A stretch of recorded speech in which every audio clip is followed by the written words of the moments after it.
If you want your business to be like elite, right? Like what's an elite business? Maybe a 5 million, even a $1 million plus business, 3% of businesses ever make 1 million, 0.1% of businesses ever get to 10 million. So that's like, you're getting an elite territory there.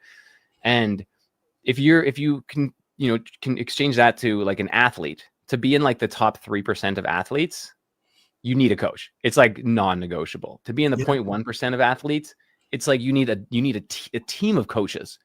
You need a nutrition coach, you need a sports coach, you need a mobility coach, and you need a whatever coach, right? And so business should be looked at in the exact same way. When you're just getting started, like definitely get a business coach. One coach is going to be enough from literally inception to maybe a couple million a year. Once you get to a couple million a year, now you need to start having potentially more coaches. Like you need that general business coach. Maybe you need a sales team coach like that. We just hired a sales team coach for my company to help with our sales program. I have my own business coach that I meet with on a weekly basis. I just got back from a mastermind in Austin last week. It was super awesome. So yeah, coaching is so important if you want to get, not even like just grow, but like grow a lot faster than you would otherwise. Welcome to the Painter Growth Podcast, where we help you scale your painting company in record time. Join us as we explore sales, marketing, hiring, finances, leadership, and more, everything that you need to know to scale and grow your painting business. I hope you enjoy and subscribe. Hey, so what's up, everybody? It's Daniel with Integrity Painting. I got Michael Gore Hickman here with Painter Growth. Hey, how's it going? So there's his website down at the bottom right there. If you guys are looking to grow your business, tell us a little bit about Painter Growth, man. It's good to see you. Yeah, what's up, man? Good to hang with you again since, meeting you at the expo a few weeks ago. I mean, a couple months ago already now. Geez, time flies. But yeah, I mean, Painter Growth, we coach painting contractors how to grow their business, right? So everything from sales, marketing, lead generation, recruiting, leadership, finances, moving a piece rate, adding crews, adding production managers, sales reps, just kind of the step-by-step process to do all that. And yeah, I mean, we've worked with just about 500 contractors in the last 2.5 years. So it's been pretty fun. Yeah, that sounds awesome. So, yeah, it seems like the PCA was like just the other day. Like ever since I've been back, I've been just like doing so much, and like I joined a couple groups since I left there, so I got a bunch of painters that I talk to every day. And just like, how did you like the PCA? Yeah, I mean, that was my first expo ever. I thought they did a great job. I mean, I think there was definitely room for improvement. I think some of the breakout rooms were a little bit done weird. I think the hotel was just a little bit too big for that size of event. It was like, you had to walk like 10 minutes to go from one side to the other. I didn't really like that, but I mean, hanging out with like so many awesome like-minded people in the industry, meeting the other vendors and a ton of the contractors there. It was awesome. I loved it, and stoked for next year. Yeah, actually even stoked to get more involved with the PCA, throughout the year, and not just the expo. So I'll probably see you because I'm going to the commercial one. There's a PCA commercial. I'm going to be going to that one. They haven't dropped the location on the PCA yet that I know of, but as Where soon was as I that last find year? last year it was in Nashville, Tennessee. Nice. The commercial one, and then Yeah. the actual PCA was in Albuquerque, New Mexico. Yeah. So Yeah. you said you got 500 painting contracts that you worked with last year. No, since like in the last 2.5 years, we've worked with just about 500, so 450 and change independent painting contractors and their What businesses. range? Like, what's their range? Like, I know, like, what sizes are they? Like, are they like 500, 200? Yeah. So our kind of like specialty is anywhere from startup to like a million or so per year, Mm, right? And really helping people like getting that fundamental business knowledge that you never got. Like what people usually, pay for a 4-year business degree, instead of having to go through that and learn all these things that you don't know. How can we teach you just those things so that you have the highest chances of success in your painting business? We do have some client, like we have in our advanced 101 program, we have a ton of clients between that like 1 and 3 million range. And we have our biggest client, I think he's doing about 800K a month. But on average, like the majority of our clients are kind of between like 200 and 600K per year. looking to Mm. professionalize, looking to systemize, looking to get either off the tools or out of the day to day, and really scale up lead flow, close better, bring on a sales rep, and we help through that whole process. Did they even have coaches like 10 years ago? Because I've never heard of this until recently. Yeah, well, I mean, a big driving force in the industry 10 years ago, I mean, a little bit today, but more so 10, 15, 20 years ago was, believe it or not, like the whole student painting thing. So like the student painters, I was a member of, or I was a franchise owner with College Pro. Same with actually Jason Paris. He did the Hmm. same, like we did the same thing around the same time. I think he was a little bit after me. So what that student painters is actually like business in a box training, how to run a business. And the front of it is just a painting company. So you learn systems, you learn tools, you learn marketing, you learn sales, and it just happens to be in the uh, in the frame of a painting company. And so because of that, like a lot of like for example, the guy who created 1-800 Got Junk, right? He did a College Pro franchise, Brian Scudamore. He started there and then moved into. So there's a lot of really great businesses that came out of that. But Yeah. there's also a lot of really great entrepreneurs who actually stayed in the painting space because of their experience in student painting, whether it's like, like Jason Paris or actually I know Justin Georgopoulos, he did a student painting thing. There's tons. I'm blanking on the rest of them right now, but it was a really good like influx of talent into the painting space, those students. And then since then, College Pro actually shut down. So we're kind of like filling a little bit out of that gap of the painters who want to be formally educated in business. And we're kind of taking on that role. Yeah. Yeah. I know tons of people that come from those programs that's where they got all their like background and their foundation. Cause when I first started out, I basically just was trial and error for 10 years and all like there was always little problems and I didn't know how to fix them or who to go to fix them because if I talk to other painters in town, like they don't want to help me because like Your they're trying to competition. grow their company and they don't want to help somebody else out. So I almost feel bad posting this because I don't want to be helping all these guys that didn't help us, and it's like now we got all these opportunities with coaches. Like I just signed up for the program through Justin Gorgopoulos for door to door and the sales. Yeah. And I've been interested in sales for so long, like door to door, because people come to my house all the time, and I'm always like, man, these guys have. And I was like, hey, how many leads you guys get? Do you guys make good money? And they're always like, yeah, we make good money. We get lots of leads. So I started looking into the door to door because I didn't know that was like. I know that's what I Yeah. had to do to make money, or I wouldn't eat when I was starting out. So Yeah. I mean, we have a super thorough and comprehensive door-to-door training program. Like what's one of the lead generation tactics that we train. And then the angle on it is not just how you can go door to door, but how can you actually build a team so that it gets off of your plate as quickly as possible. I mean, I know Justin's crushed it with his door to door. He was crushing it, but then he also joined our program for a little bit a couple of years ago. And him sharing some of the wins that he was getting door to door, getting like 100+ leads per week. I mean, we've had lots of other clients since then, hit those kinds of numbers. But yeah, door to door is a great untapped opportunity in most markets, not all markets, in most markets that people aren't really taking advantage of, especially if you go into it with that mindset of like, how can I do the thing first, get the result, and then systemize it and get it off of my plate? And that's how most kind of aspects of business should be looked at, is like, how can you do it first, get the result, systemize it, and then get it off of your plate so we can keep running while you go now build something else in your business. yeah. Yeah, I've been trying to get a whole bunch of my friends to get into door to door because I'm in a bunch of painting groups and like I just don't know if they don't know yet, but as soon as they hire a couple door to door guys or even one, like this winter we doubled our leads in sales. Like Yeah. So it's got this like super negative connotation, right? Because no one like it's not a human nature to want to go introduce yourself to strangers and like present your services. It's just not a comfortable thing to do. And so, I mean, especially early on when we were really launching Painter Growth and our blueprint, We would almost like we were very very not diligent, but conscious of how we introduce like that specific concept to clients when they joined. Because if we just like went through the process, like, okay, now we're going to go door to door, blah, blah, blah, like there's going to be some resistance to that idea unless you introduce it to them properly. It's like, okay, so now what we want to do is like, hey, just to confirm, you want to get more leads, right?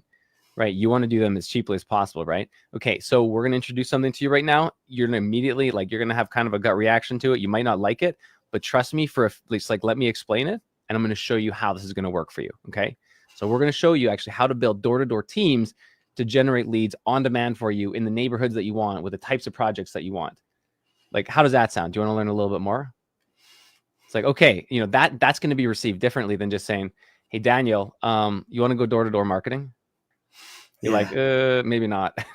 No, yeah. Right? So I'm gonna actually use that script that you just. I'm gonna use that. I'm hiring 2 more door-to-door guys right now, and I feel like it's a great opportunity. Like if I was a younger guy, I would have loved to have that opportunity to get leads, get paid a commission on it, learn how to sell, and then also, because like my sales guy, he's in charge of all the door-to-door guys. So like then they get to work with him directly and they can go learn from him and do ride-alongs. And then that's a perfect opportunity for them to get into a sales position. yeah. And I didn't know that sales guys could make, 200K a year for paint sales. Like I didn't know that. So when I heard that, I was like, man, I wish I would have like known that Yeah. was a real job at least. Like I didn't even, it's crazy. So Well, what if I told you you could make 6 figures going door to door? Like your door to door marketers could make 6 figures. really, Yeah. Like how do you pay your marketers right now? Your door to we door pay guys. them hourly and then we give them 3% commission on Okay. I every, saw that. I saw that on your ad. yeah. So what I would encourage you to do is front load that commission on the estimate, on the attended estimate and not the book sale. And you can figure out that number by kind of reverse engineering your business's numbers and your ideal marketing spend. So in your residential side, what's your average job size? 8,000, like 8 to 9,000, like right in Let's there. say 8K. That's a clean number. And what's your and so if you want to keep marketing spend at like what, 5%? Yeah, it's under that, but yeah. Let's say you want to keep it at 5%. Okay. So that means that's $400 per job that you can spend. What's your sales guys close rate? How many estimates do they need to go on to close a job? They were closing 1 out of 30 last pay period. So One estimate out of 30 estimates. oh wait, no, that was sorry, that was one of my let's Yeah, I see. was like, you need some new sales guys. Yeah, no, it was two. Sorry, I was only counting one of the sales guys. I had my project manager close 4 of them, and then my sales guy closed 2, and then he just closed that one there. So that's 3. So 7 out of 30. So maybe we got to work on some things still. But Yeah, do you have some you don't have some tracking dashboards for your sales guys? we kind of just started all this. Yeah. You should talk to Jason Paris about his tracking on how he tracks his sales. He's got like 5 residential estimators, dashboards, all that. I mean, not even, you don't even have to go to Jason, go to like one of the other guys at Paris. I'm just blank. I'll get you a name, but they have Okay. great tracking dashboards. So let's say, so you said like 7 out of 20, that's 35%. Let's say 1 out of 3, right? Let's say they close 1 out of 3. Okay. And we're trying to get to a $400 cost per acquisition. So if we divide that by 3, that's $133 per estimate that you can spend. Okay. So on average, a door-to-door person should be able to get about 1 estimate per hour. A good one should be able to get more, but say they get 1 estimate per hour. And if you need 3 estimates to book a job, you can pay them like $133 an hour. Right? If they just get 1 estimate per hour and your sales guys close 1 out of 3. So you could pay something like being creative, $25 an hour base and $75 per booked estimate. Now, if you're presenting that compensation plan to somebody, $25 base plus $75 a booked estimate, all of a sudden they got to get 1 estimate an hour to make $100 an hour. Mhm. So now you're thinking, what type of person can I attract who would be willing to work for $100 an hour? Wow. You don't have to, you're not looking at students or like high school, GED equivalents now. You're looking at like university graduates, professional salespeople, like car salesmen, sales managers, like legit professionals who can go door to door, represent your business, make $100 plus an hour. Not only are they going to hit those baseline metrics, but they're going to do much more than that. Maybe make $200 an hour. And think of that first impression that you're providing your clients, right? And then the Yeah. last thing is that for human motivation, you're bringing what they're in control of closer to what they're compensated for. So if they're comped on sales commission and they're not responsible for that sale, then they're going to have that feeling of disconnection from their result. It's like, oh, I can go do all these estimates, but I still got to wait for the sales guy to close. It's like, that sucks. But if I can book the estimate, I can set the expectation and make sure that it's a shown estimate that doesn't cancel. I'm responsible for that outcome, and I can guarantee that. Right. So you Wow. have that accountability, which is directly tied to their compensation. Hmm. And then they just have the sales guy come close it? Yeah. Then they just, well, then from the setup, so the door-to-door guy will schedule the estimate at the door, right? Ideally using something like Calendly or Drip Jobs or something where they can get the confirmations and the reminders. Then that night or sometime before the estimate, the salesperson calls them and they do something called the setup call. We have a like a 10-step script we call lights out setup call. But basically on that call, you do like job scope, decision makers, timeline, budget, and then most importantly, trial close. Right. All right, Mr. and Mrs. Jones or Mr. Jones, got you scheduled, for tomorrow at 10 a.m. I'm going to come out. We're going to take a look at your property, and assuming the price is fair and you trust that we're going to do a good job, are you going to be ready to schedule in with us? Right. So is the price, if the price is fair and you trust us, are you going to be ready to schedule? And all you're looking for there is a yes or no. You're not going to like deal with the objection, but it just helps you understand what their buying mindset is at and what objections you're going to be facing when you actually get to the estimate. Mm, So we that's call it the smart. trial close. Super important to do on the setup call. And then we also do the trial close 2 more times during the estimate, and then present on the spot. And then if you do all of those things, you should be closing, 50+% of estimates. Yeah, that'll really help us out a lot. So that's pretty cool. Yeah, we're just getting started on that. So we actually just hired a sales guy in August, and I was doing all the sales before and doing everything. So a lot of the stuff. And you were doing mostly commercial before? No, we were doing residential and then some commercial. And then I think the last PCA we went to was like the one like last year, the beginning of last year. That's when I found out you could get like a coach, and there was actually like systems to things. And I found out like there's so many other painters that are actually that's scalable. Like I just thought it was like painting, like, I'm just doing this to get by. And then, one day I'll get out of here and do something else. But then when I met a bunch of people that were doing a lot bigger numbers, I was like, oh, it's like, I got to figure out what these guys are doing. And all of them always pointed me towards getting a coach, like every single one. They're like, you need to get a coach. You need to get a coach. And so that's pretty crazy that, just getting, and I even talked to realtors and other people, and they all got coaches too, the ones that are successful. And I mean, so, if you want your business to be like elite, right? Like what's an elite business? Maybe a 5 million, even a $1 million plus business, 3% of businesses ever make 1 million, 0.1% of businesses ever get to 10 million. So that's like, you're getting an elite territory there. And if you can exchange that to like an athlete, to be in like the top 3% of athletes, you need a coach. It's like non-negotiable. To be in the yeah. 0.1% of athletes, it's like you need a team of coaches. You need a nutrition coach, you need a sports coach, you need a mobility coach, and you need a whatever coach, right? And so business should be looked at in the exact same way. When you're just getting started, like definitely get a business coach. One coach is going to be enough from literally inception to maybe a couple million a year. Once you get to a couple million a year, now you need to start having potentially more coaches. Like you need that general business coach. Maybe you need a sales team coach like that. We just hired a sales team coach for my company to help with our sales program. I have my own business coach that I meet with on a weekly basis. I just got back from a mastermind in Austin last week. It was super awesome. So yeah, coaching is so important if you want to get, not even like just grow, but like grow a lot faster than you would otherwise. Yeah.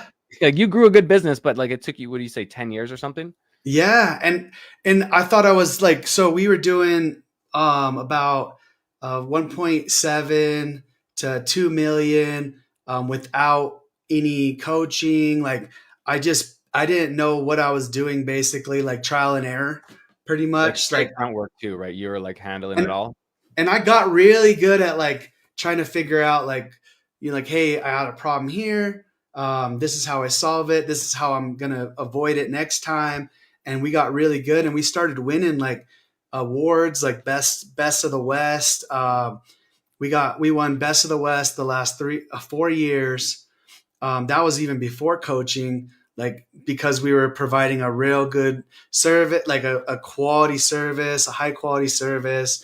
And so, and we were we were the biggest in town. Like we were becoming the biggest residential company in town already. So, and since I was doing a lot of project managing, I was doing a lot of office, I was doing like accounting, I was doing all the sales. So like, there's some people that did get mad at me a few years ago because I didn't have enough time to get them their bids and estimates over because I was doing way too much. Yeah. So Things are just once getting tough.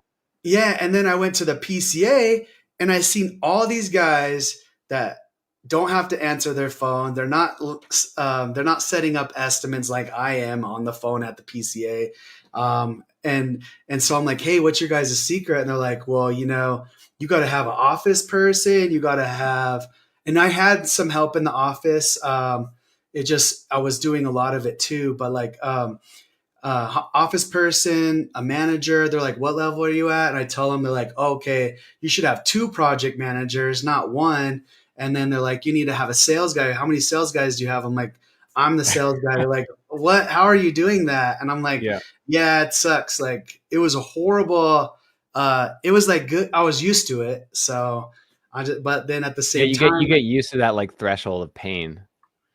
yeah. And I'm like, why do I have so much anxiety? Why am I depressed? I'm making good money. Like, what's going on? And then now it's like, I'm just like a totally different person. Like, I'm so glad I Yeah. have so much help. Like, I would rather not try to save money and hire people to help me out from now on. Like, trying to, like, I'm so lucky I had my project manager. He's still with me today, but he helped us so much. Like he was working 10-hour days too, like weekends, answering phones. Like he had it pretty crazy too. So Yeah. I I'm just mean, glad. about a year ago or something, I had a realization, even in my own business, maybe it was a year and a half ago. It was, and I kind of like turned it into a little quote. Your ability to grow your business is limited only by your ability to delegate more and more complex tasks. It's true. So the bigger your business gets, the harder your tasks get, and the more complicated they become to delegate. So like at the beginning, delegating painting is pretty easy, right? It's easy to Mhm. hire a painter and have them go paint a house.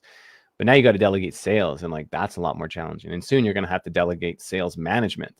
Right now, you're delegating leadership roles and you're delegating real responsibility in your organization. And as soon as your skill set gets to that point where you no longer have that ability to offload those tasks, you're going to get stuck with those tasks, and you're not going to be able to devote your time to higher level, higher leverage, higher impact activities.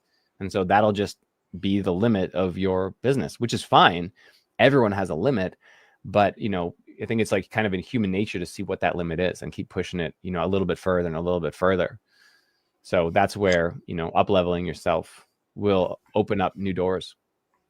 Yeah. Right now I'm the sales manager.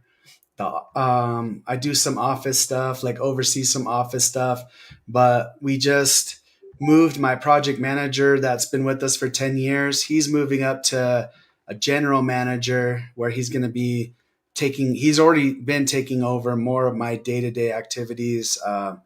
And then a sales manager will be really, really nice. I'm trying to get my sales guy right now he's doing good trying to move up into that position. We just took that disc assessment test, so I'm able to figure out if he's a good fit for that or Motivations. not. Yeah. And I got that from Jason Phillips.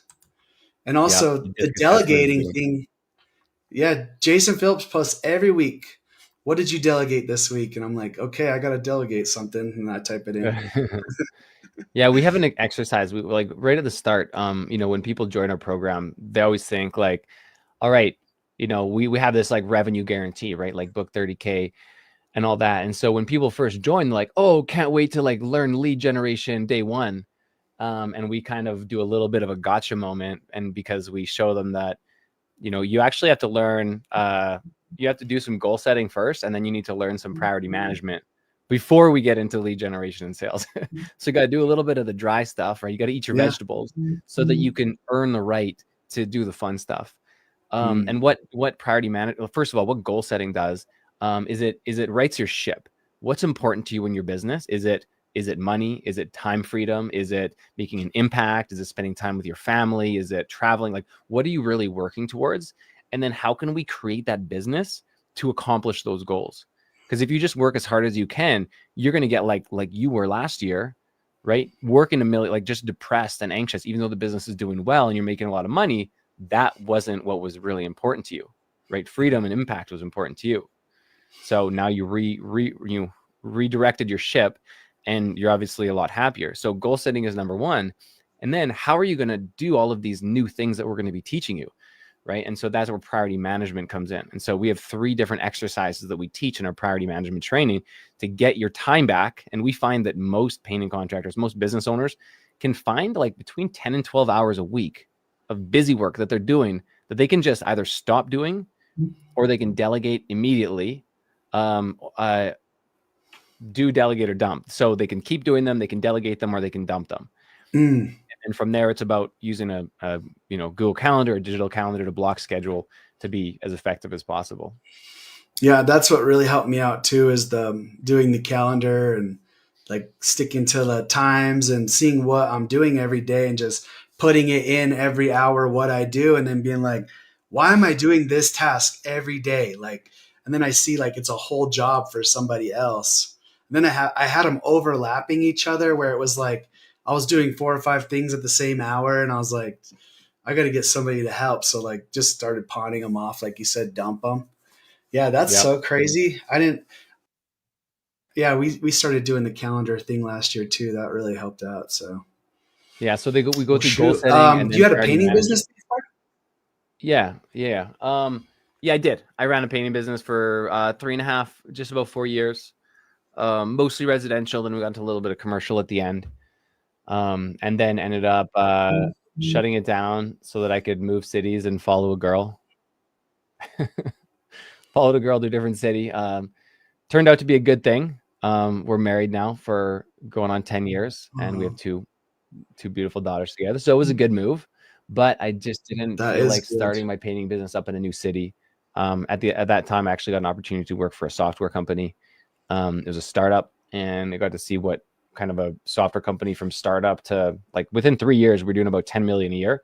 So I got to see like the inner workings of a software company from the inside. And so that foundation combined with my painting business really gave me the fundamentals to be able to eventually get to painter growth, right? Because like I had a great leader. I had a great leader in the painting business, had a great leader in the software company. So I got to see what great leadership was. And I think that's also something that a lot Yeah. of people don't never really get to experience, is really great leadership, because it changes you. You can see what people can get done when led effectively. Nice shirt. Yeah. Looking sharp. Yeah. I had to. It's hard to fit in here. I got to like scoot back or something. I got a box of them. We're doing a mastermind in Minneapolis next week on Thursday and Friday, and chose Minneapolis because Nick Slavic is coming out, and Jason Paris is coming out too. So sorry to all the Floridans and Texans that are coming up for it. But What's a mastermind? so we'll have about 25 contractors plus my staff and the speakers. So about 30 people there. And we'll do it's a 2-day event, and it's basically, so it's completely different than the PCA Expo. The PCA Expo, you go and you listen and you just learn and you absorb and you absorb and you absorb and then you try to go and you try to make sense of it, right? This is a 2-day retreat where you just work on your business. So we're going to work on 3-year goal, break that down to a 1-year goal, break that down to a 90-day plan, and then come out with like weekly activities of what you need to do to achieve that 90-day plan. We work on what's called our 3x3. So what are our 3 biggest activities that we need to do this quarter? And what are the 3 subtasks that have to happen in order to accomplish that? And then we also do something called a hot seat, where we break up into groups and every person there presents their biggest challenge in their business to their group for 20 minutes in a facilitated session. And they get feedback from the group and group problem solving to help that person overcome that challenge. So it's just like 2 days of raw working on your business and leaving with an actionable plan. We do a little bit of facilitating. Like there's a couple of sessions, like Nick's going to be teaching a session, Jason going to be session. I think I have 1 or 2 sessions, but it's like primarily like 80% working on your business, figuring out what those, puzzle pieces, chess pieces are that you have to move around, and leaving with like a specific action plan. Wow. So, I mean, that's crazy. So Jason Paris is going there? Yeah. I mean, I picked Minneapolis so that those guys could come and talk and not have to travel. So. Oh, I was like, okay, cool. That's pretty awesome. Those guys are like, he's like the big dog. They have so many painters working for them. I mean, it's funny. Like Jason he has got a big business. I think he said they did like 10 million last year, but you talk to some of the guys at the PCA, like even some of the other residential painters like John McFadden, he's doing just about the same amount in Detroit, and you've never even heard of him. Right? Yeah. There's like guys doing 20, 30, 40 million a year who you've never heard of. So it's wild when you actually get perspective and learn things like that at the piece. Not saying anything like Jason it's incredible what Paris Painting has accomplished. But just like the quiet people that are just slaying it, it's like the perspective changes, I didn't think he's not really in his business that much anymore. Like he's like, as he shouldn't be. He really, I think he's like more like 15 to 20 million. I thought he was more up that range more, but I think with the portfolio. Gotcha. But then he's got Aleph Holdings, and that's huge. I bet that's a bigger thing with that. Yeah. That one's pretty cool. But and then did you used to paint when you were a painter? Like, did you paint yourself, or so I see you painting on Facebook? I painted at the start. On basically in my first year I painted, and that's how I ended up actually. I don't know if you can see it, but I had to get right here. I had to get surgery. I was painting, and I'm going to do a whole podcast episode about this story. Actually, my podcast manager asked me to do this, so probably in a couple of weeks I'll do this. But it was like the end of the season. I had a couple of painters quit on me, so I had to come back on the tools, and I was helping finish up this, what ended up, would one day become my project from hell. And I'm in the backyard, and there's like a lean-to, like, a tin roof, like a tin corrugated roof type thing leaning on the back of the house. And so I had to paint a window frame above this corrugated roof. So what I did is I took like a 2x10 board and I screwed it to the top of the roof so that I could put a ladder on it. It's like, that's fine, right? So I go and bring my little multi-way ladder. I put it on there. It's like, okay, good to go. Grab my paint can, my scraper, go up the ladder, do whatever I got to do. As I'm coming back down, I go to step on the board, but the board was a little bit too close to the wall. So the ladder comes off the wall. And as it's going, I was like, holy shit. And I'm like, all right, I'm going. And so I go and I hit the roof and I fall through the roof 10 feet down. Luckily, a lawnmower and a concrete pad caught my fall. So I went down like this and ended up dislocating my wrist and having to get emergency surgery. It's still not the same. It is still, I'm going to have like terrible arthritis in there. But anyway, a few hours later, I come back to the house. My painter drives me back. And as we get there, we pull up. The homeowners are standing on their front lawn with their arms crossed. And I'm coming back with like a cast and a sling and all this. And the first words out of the guy's mouth are, "So what are you going to do about the roof?" It's like, not, "Are you okay? Is everything all right?" Like, "Oh my gosh, what happened?" Like, "How are you going to fix the roof?"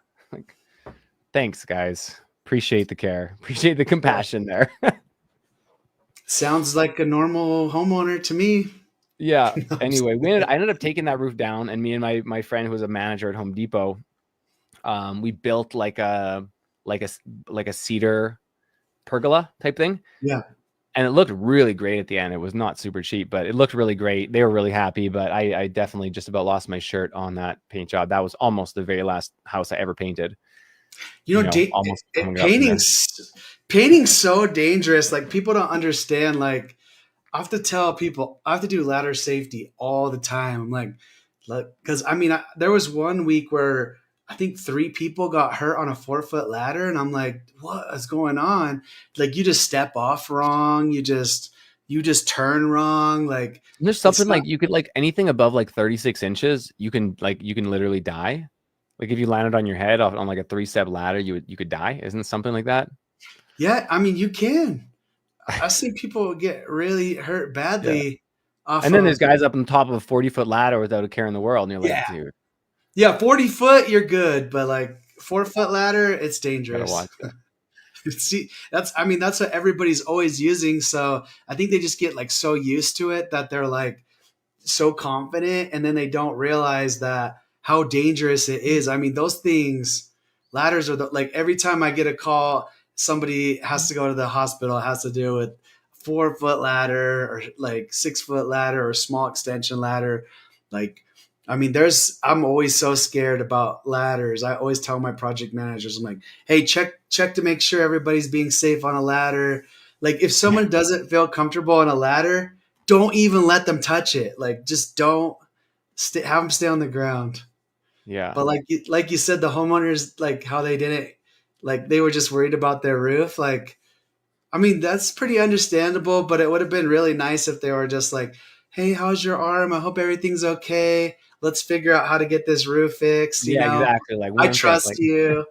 Like you're not gonna fix it anyway. Like yeah. that's kind of mean. I mean, I always try to think I have a lot more respect, and like I'm a lot nicer to people now because of how like I've been treated in the past and how some of my guys have been treated by homeowners. I'm like the things that they say and do, some of them are like it's unbelievable to me, like how you could treat somebody that's working on your house so horribly. Like the stories I hear, I'm just glad that I'm not in the field anymore. I'm like, oh yeah, that happened to you. That happened to me like 20 times. I'm like, Yeah. glad you handled Yeah. it. I remember this one time, me and another painter we were wrestling with this 40-foot ladder, and we were just like, this was I think in my first or maybe second year painting, and I didn't know everything about 40-foot ladders. I still hate them, but we didn't fully retract it when we were trying to move it. So it was still probably like 24, 26 feet up, and we're moving it. And anyway, it catches, it's got like the ladder ears, whatever you call them on the top. And so it catches like a gust of wind and it starts to come down. And we're just like, as I'm watching, it was like the world was in slow motion. Cause as I looked at where it was going to go, there was like this brand new Beamer just sitting on the road. And I was like, it's just like coming down. And once it starts going, you have no control. There's nothing you can do. Anyways, comes down, boom, right next to the car. Just missed it. I was like, oh, there's so many stories. That's so. I fell off a ladder one time when I was younger. When I was painting like I was actually doing the work, and I fell down and I caught my leg in one of the rungs, and I was upside down and I didn't hit the ground. Like I fell down and I caught in there and I just was upside down. And my boss comes up to me and he's like, "You're lucky." He's like, "You would have been fired before you hit the ground." And I was like, he's like, "Don't ever fall off the ladder again or you're fired." And I was like, okay. So I learned to be a lot more careful on the ladders. Dude, that's crazy. That's crazy. Getting caught by your foot. Yeah. There's so many. I have scars on my arms from, I have a scar right here from a 5-in-1 in my pocket. Right there. I probably have one on this side too. Yep. Right. Perfect. Yeah. I got one right there too. 5-in-1. Yeah. If you put it, you know how you put them in your painter whites? Yeah. I'd reach down to pick something up, come up, Stab yourself. Yeah. So I always tell people, don't put that in your pocket like that. Yeah. Excellent, man. Well, These are all from Mexico. I got bit by mosquitoes. oof. Yeah, like the malaria shot. I probably have malaria. Yeah. So what's next for you in your business, man? You having a good year? What's the 3-year forecast look like? What's the 3-year plan? Oh, thanks for asking. Yeah, so we are going to do. So we're planning on doing 5 million this year. We're on track. We're doing some commercial, residential, and a little bit of new construction still. So What's yeah. the biggest risk for you? What would, if something happened, what would be the reason that you missed? Um, I don't know. We've been hitting all of our numbers all year. So I guess if I left for Key 10 man months, risk? I think if I left for 10 months, we'd probably hit 4 million probably still. Okay. So I don't That's think sick. it's that That's big of good. a, yeah. So Yeah, you it's got not, lead flow sorted. I mean, it everything's running. sounds like tracking sheets should probably be like worked on a little bit, like have some good sales data. Yeah, I have, we're definitely going to work on that, but my production, like I have my production data down and my sales data down. It's just tracking every single little thing. It's like so time consuming that I let a lot of the earlier stuff slip, which I'm trying to get some programs for that to get that going. So I was going to do that Paint Scout thing. I was going to do that Paint Scout thing on April 11th online, the live thing, and see if there's any good tracking stuff for that. And then I was talking to Tanner too about his drip jobs, and I really like that how it sends out the messages up front when Yeah. you load the job in. Like I had one of my friends put me into his drip jobs account, and it's been sending me these awesome emails before they even come out. But like he's not even in this state. It's just kind of like a sample. He's just showing me how it works. Can I And share my so screen here on this? yeah. So you could use this if you want. Can you see my screen?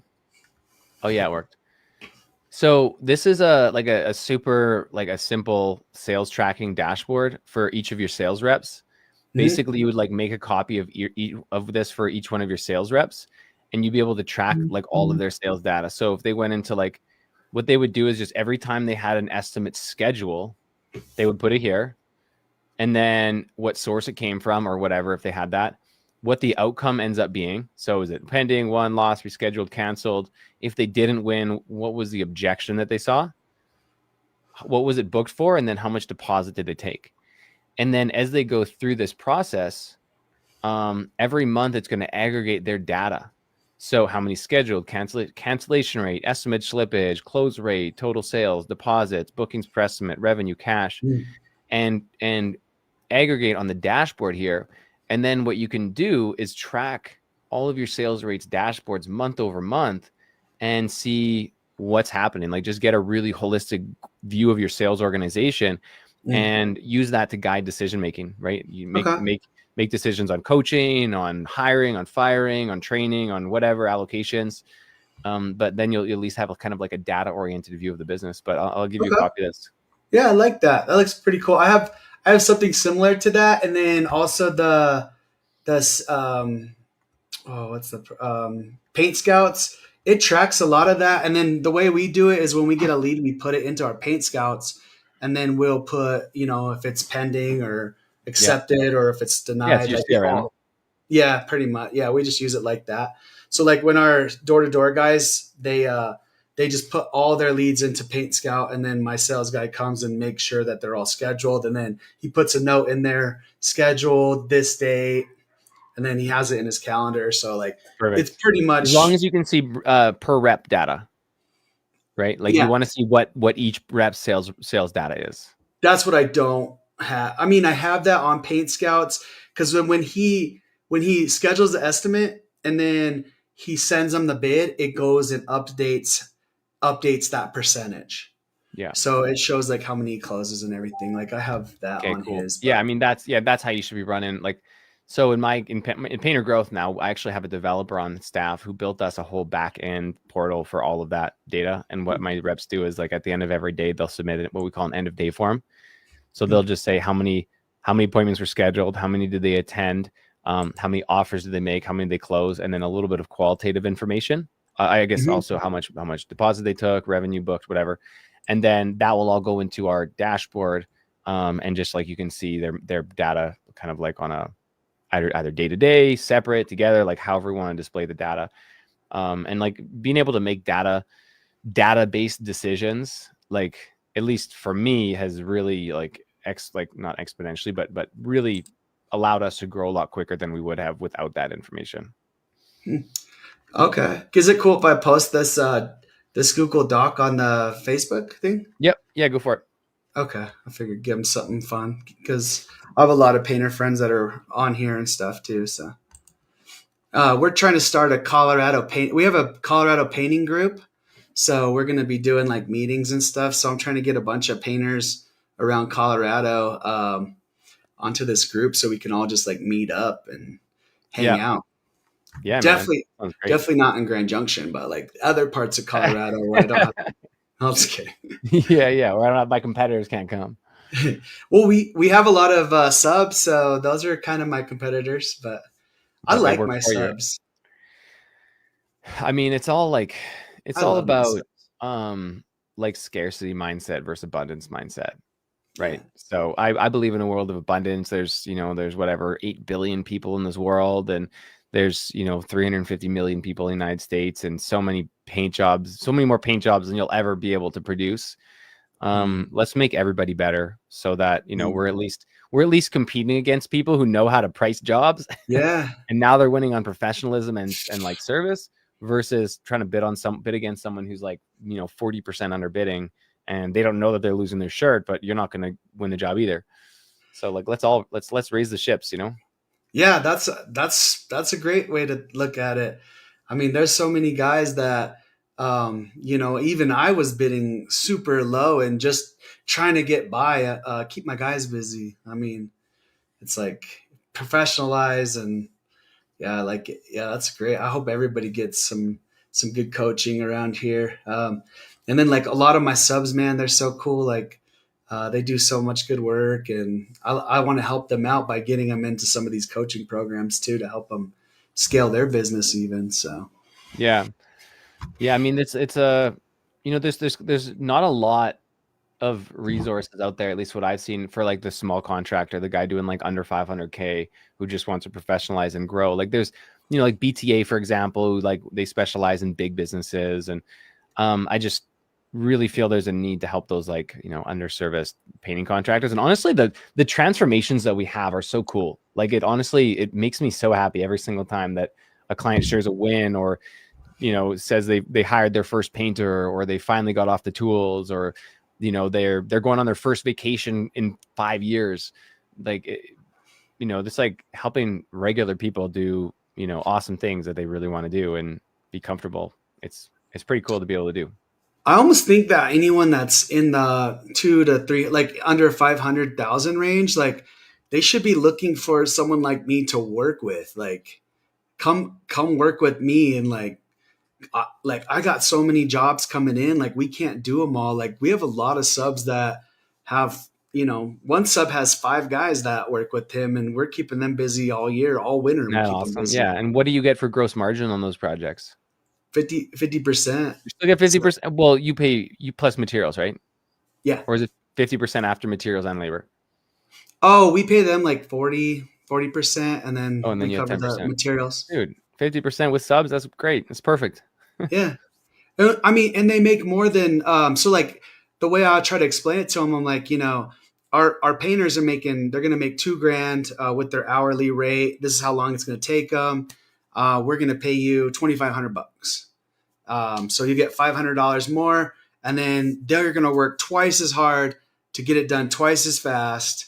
And they're going to make $2,500 in like 2 or 3 days. Yeah. And so I'm trying to get some of my painters, because a lot of my painters, they're like, hey, we want to make more money. And I'm like, yeah, here's a raise, but I think you not pay your painters piece rate. No, we have a lot of painters that are on payroll still. No, you can do payroll, but you pay payroll with piece rate. You can have like a W-2, but you can still pay them a piece rate. Yeah. So how we do that, and I only have got like a couple of minutes left here, but we talked about it for an hour on Tuesday. We had a weekly call. We had like 68 or 70 painters came to our weekly call on Tuesday, and we talked about piece rate for most of it. But basically, how you do it. So with a sub, you'll present the job as here's a job. You know, say it's $5K. I'm going to give you $2,500 for the job, and they're like, okay, cool. I have the dollar amount. For your in-house painters, the only difference is that you formulate it in terms of hours, not in terms of dollars. So, okay, guys, this is a 100-hour job. I'm going to pay you for 100 hours, no matter how quickly you get it done. Mm-hmm. So then they get it done in 80. You're like, great, you guys just earned $100, and then you can 100 hours worth of wage, and you did it in 80. I'm going to pay you for the full 100. And then on their payroll, like dashboard or whatever, you just give them 100 hours instead of 80. Yeah, we did that. We did that with a couple of our guys as a test run, and they just they were still going. They weren't hitting their hours, and it was costing. There's either there's either communication issue, a skill issue, or a commitment issue. Yep. So it's communication is like, do they know where the budget is? Do they know how many hours each thing is for? Okay, if they missed it, look at the whole thing. Like, do they agree that the bedroom can be done in 4 hours? The kitchen can be done in 6 hours. The whatever can be done in this many hours. Is everything like in agreement with them? They feel like it's doable. Okay, where did the job get missed? Yeah, right. We probably had a system not set up good enough at that time. So that's a communication. Then there's skill and commitment. So if that is like all the communication is there, and then is it a skill issue? Were they up against something they just didn't have the skills to do effectively? Like if you had put a sub crew on that job, would they have got it done faster? And then the third thing is commitment, where they bought into the end goal, right? So is it communication, skill, or commitment? Figure out if it's one or more of those. And if you can solve those, you can make piece rate work with your W-2s. Okay. Yeah, we'll look into that. You need to get there. You need to get there. We did it last year. We tried it a couple of times, and there's actually a couple crews that we were like, hey man, get this job done faster. We'll give you, a certain amount if you hit this percentage. Like we're kind of doing it with a couple guys, but it's definitely something that I want to work on this year too. Are you using drip jobs yet? No. Well, how do you estimate at the moment? We estimate through Paint Scout. We have all the stuff on there. Okay. When you create a quote on Paint Scout, does it break down each section in terms of number of hours? Yeah. Okay. So print that out, number of hours. Don't need the dollar amount there, but just how many hours each thing is for, and bring that to the next job with your W-2s. And just like they can be on hourly for that, but be like, okay, so you guys are still on hourly, so like work how you normally would, but this job is worth this many hours. Like here's the bedroom. How many hours is that? Okay. Do you think you can do that? And then just go through everything. And even if they miss it, you can say, okay, here's a piece of paper. Write down how many hours you think everything should be. And like get each person and see where it's off and see where expectations are different. And you'll find that like if you break it down like that, they're just jackassing. You'll find they're just wasting time on things. They're taking too long in between color changes or tools or setup, takedown. Like as long as they're putting paint on the walls, they're making money. But I bet there's just that time in between that they're just being less than 100% efficient. Okay. Yeah, that's a great idea. Motivate them to be 100% efficient. Yeah, if you're not putting paint on the wall, you're not making money. Because that's what the subs are, man. The subs they're trying to make money. They're out there to start their business. How fast can you get a tool on the wall? Right? That's what it's about. Yeah. So, well, cool, man. Well, shoot, I think that went long, huh? We did a whole hour. I could talk to you all day, dude. I got a few interviews here, but I would love to keep chatting. I'll have to get you on the PG podcast soon. I'd love that. Yeah, I think I was trying to ask you to put me on there at the PCA. That PCA was just an absolute blast. I mean, it was like just a fuzzy mess, conversations and beers, and it was a good time. I feel like I wish you could just do like 5 or 6 more hours a night of just like hanging out with everyone. Yeah. It's like if you like look at your watch at 1 a.m., you're like, oh, I gotta go to bed. Let's start at lunch next time. Yeah. But cool, man. Well, thanks for getting on here, and we'll talk soon. And yeah, let's do it, man. Stoked to chat next time. And hey, if anyone listens to this right to the end and they want to check out what we're doing here, we'll shoot another $500 off any of our coaching programs if you mention this podcast. Cool. And I'll post that at the bottom too. Sick. Sweet. Thanks, man. Dude. Talk Good soon. to see you. Good to hang out. Thanks for listening to the Painter Growth Podcast. If you want to grow your painting business, go to www.paintergrowth.com or click on the top link in the description. Talk soon.